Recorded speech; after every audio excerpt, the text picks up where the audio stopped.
Pinatikos ng mga NBA fans ang sinabi ni Evan Fournier patungkol sa pagkukumpara niya sa Liga at sa Europa. Ito'y marahil madali lang daw para sa NBA ang makascore kumpara sa Europe na mahirap. Sa NBA mismo, kapag nalusutan mo yung depensa mo, wala nang magbabantay sa'yo at napakadali na lamang daw para makapuntos. Buwelta naman ng mga NBA fans kung ganon.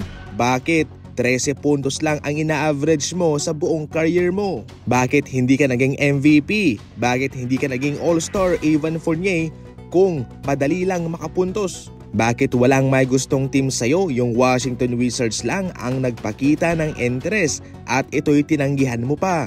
Iilan lamang yan sa mga backlash na natatanggap ngayon ni Evan Fournier dahil sa kanyang sinabi at sa pagkukumpara. So far, hindi naman yan sa NBA. Nasa mga kupunan yan kung ano yung kanilang gagawin sa kanilang defensive play. Samantala, pagkatapos na mabigo ang Chicago Bulls na i-trade Zach LaVine, ngayon ay kanilang susubukin naman na ayusin yung kanilang relasyon. Yes mga idol, yan na lang muna sa ngayon ang gagawin ng Chicago Bulls pagkatapos na walang kupunan ang gustong mag-trade para sa kanya kahit na siya ay isang legit na scorer.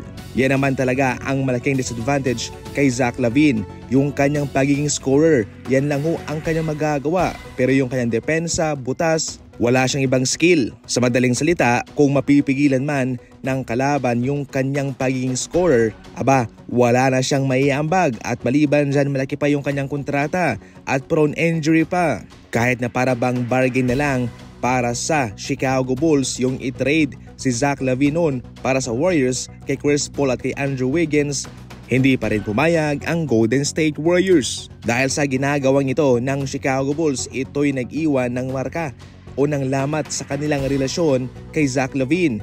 Ngayon naman, yung kanilang goal ay ayusin ito dahil mukhang maglalaro pa ng matagal-tagal sa kanila si Zach LaVine. Sa iba mga balita naman, itong si Robert Williams III ay isang potential trade candidate. Handa na ang Portland Trail Blazers na siya'y pakawalan at ayon sa mga impormasyon galing sa mga NBA insider ay pwede nga siyang mapunta sa isang contender na kupunan.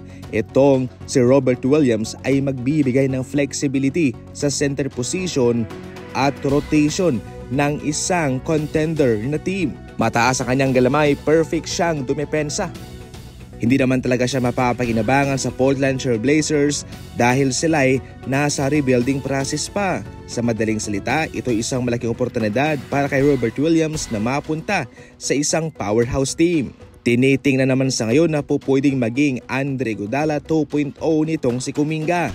Kung mangyayari yan, isang malaking asset yan para sa Golden State Warriors at dagdag armas na rin para sa kanila. Sa ngayon, itong si Kuminga ay magaling na one-on-one player na. Sa kanyang kakayahan na mag-score sa loob, sa labas, malaking bagay yan. At ngayon, kinakailangan na lang daw na maging elite na playmaker itong si Kuminga para hindi na ma-double team sa Stephen Curry.